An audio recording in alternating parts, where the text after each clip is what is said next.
જ્ઞાની પુરુષે પરમ પુરુષાર્થની સિદ્ધિ માટે જે અનંત અને આયાસ રહિત છે એ પરમ પદને પ્રયત્નપૂર્વક પ્રાપ્ત કરવું. કેમ કે જેનું મન સંતાપ રહિત થઈ સર્વ ઉત્કૃષ્ટ પરમ પદરૂપ પરમાત્મામાં લીન થઈ ગયું તે જ શ્રેષ્ઠ પુરુષ છે અને તેમને જ પરમ પુરુષાર્થની પ્રાપ્તિ થાય.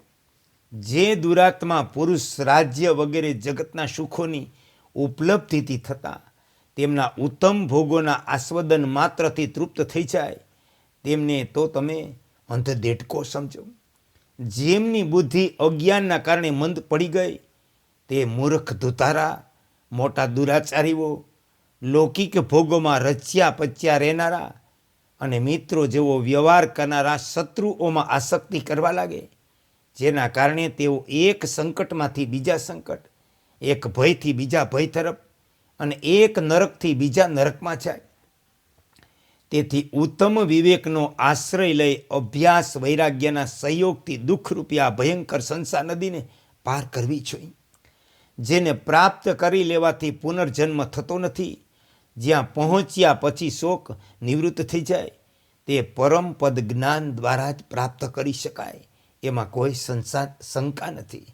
આ સંસારમાં જ્યારે પુરુષ શીઘ્ર મોક્ષ પ્રાપ્તિના ઉપાયના ચિંતનમાં પ્રવૃત્ત થાય ત્યારે તે મોક્ષ પ્રાપ્તિને પાત્ર ગણાય. તે પ્રવૃત્તિ પ્રાપ્ત થઈ જતાં ઉત્તમ કેવલ્ય પદની પ્રાપ્તિમાં કષ્ટ ઉઠાવવું પડતું નથી. તે કેવલ્ય રૂપ પરમાત્માની પ્રાપ્તિમાં ધન સંપત્તિ, મિત્ર ભાઈ બંધુ, હાથ પગનું સંચાલન, દેશાંતર ગમન, શારીરિક કષ્ટ સહેવું, તીર્થ સેવન વગેરે સહયોગી બની શકતા નથી.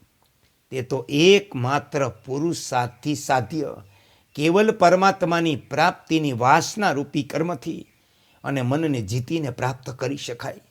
સુખપૂર્વક સેવન કરવા યોગ્ય આસન પર બેસી તે પરબ્રહ્મનું ચિંતન કરવાવાળા પુરુષને ઉપરયુક્ત પરમ પદની પ્રાપ્તિ થઈ જાય પછી ન તો તેને શોક કરવો પડે કે ન સંસારમાં તેનો પુનર્જન્મ થાય. જેમ મૂર્ખ તૃષ્ણામાં જળનો આભાસ થાય, વાસ્તવમાં ત્યાં જળ હોતું નથી. એ જ પ્રમાણે સ્વર્ગલોક, મનુષ્ય લોકના બધા જ ભાવો વિનાશી હોવાના કારણે આ બંને લોકમાં વાસ્તવિક સુખ નથી.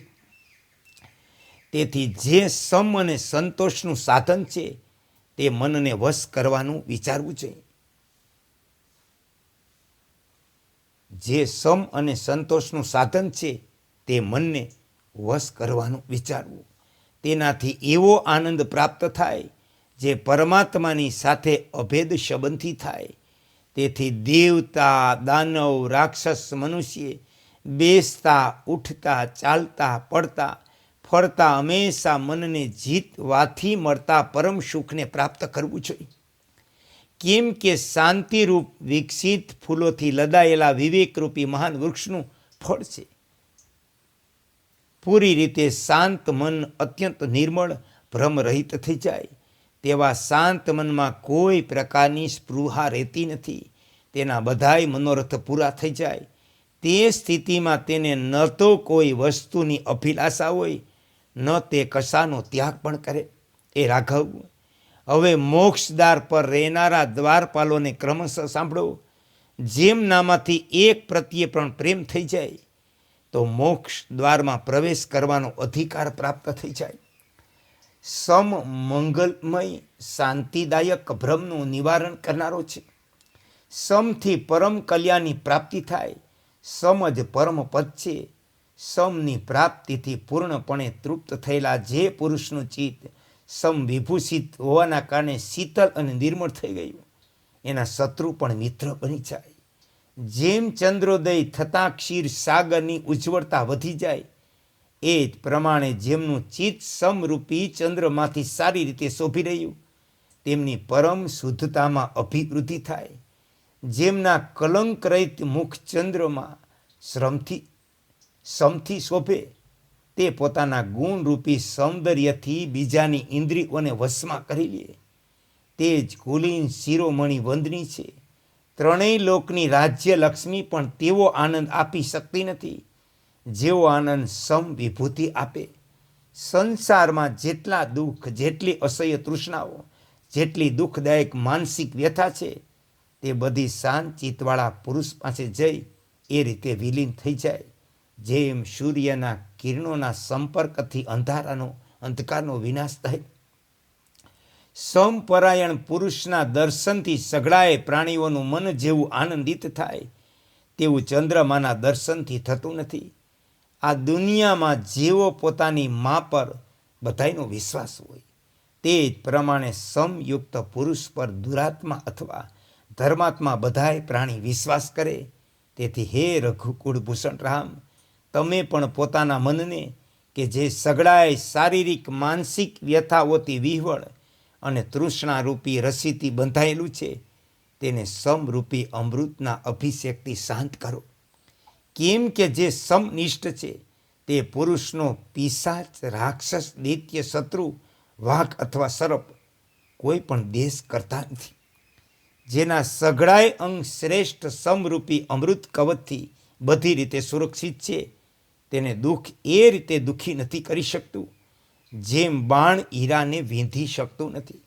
નિર્મળ સમવિભૂષિત સમબુદ્ધિથી પુરુષની જેવી શોભા હોય તેવી શોભા અંતપુરમાં બિરાજતા રાજાની પણ હોતી નથી. સમયુક્ત અંતકરણવાળા પુરુષના દર્શન કરવાથી મનુષ્યને શાંતિ મળે તેવી શાંતિ પ્રાણોથી પણ વધારે પ્રિય સ્વજનના મિલનથી મળતી નથી. આ લોકમાં જે સમથી સુશોભિત છે તથા લોકો દ્વારા પ્રશંસિત સમભાવથી બધાય સાથે ઉત્તમ વ્યવહાર કરે તેનું જ જીવન સાર્થક છે. એ સિવાયનું જીવન તો નિર્થક છે. જેનું મન સ્વચ્છતા રહિત થઈ ગયું એવો સમપરાયણ શ્રેષ્ઠ પુરુષ જે કર્મ કરે તેના તે કર્મની સમસ્ત પ્રાણી પ્રશંસા કરે. જે પુરુષ પ્રિય અપ્રિયને સાંભળીને, સ્પર્શ કરીને, જોઈને, ખાઈને, સૂંઘીને ન તો પ્રસન્ન થાય કે ન ખીન થાય તેને શાંત કહેવાય. જે પ્રયત્નપૂર્વક પોતાની ઇન્દ્રિયોને પોતાને વશ કરી સઘળાએ પ્રાણીઓ દ્વારા સમ વ્યવહાર કરે, ન તો ભવિષ્યની આકાંક્ષા કરે અને ન પ્રાપ્તનો પરિત્યાગ કરે તે શાંત કહેવાય. જેનું મન મરણ, ઉત્સવ, યુદ્ધના અવસરે પણ વ્યાકુળ થયા વિના ચંદ્રમંડળ જેવું નિર્મળ આભાયુક્ત રહે તે શાંત કહેવાય. હર્ષ અને ક્રોધનો અવસર ઉપસ્થિત થતાં જે પુરુષ ત્યાં ગેરહાજર હોય એમ ન તો હર્ષિત થાય ન ક્રોધ પણ કરે, બલકે તેનું મન ગાઢ નિંદ્રામાં સૂતેલા પુરુષના મન જેવું નિર્વિકાર રહે એ શાંત કહેવાય. જેની અમૃત નીતરતી સુખદ પ્રેમ ભરી દ્રષ્ટિ સર્વ પ્રાણીઓ પર સમાન રૂપે પડે તેની શાંત સંજ્ઞા હોય. જેનું અંતકરણ શીતળ છે, જેની બુદ્ધિ મોહથી આવૃત નથી, જે લૌકિક વિષયોની સાથે વ્યવહાર કરતો રહીને પણ તેમાં આસક્ત થતો નથી તેને લોકો શાંત કહે.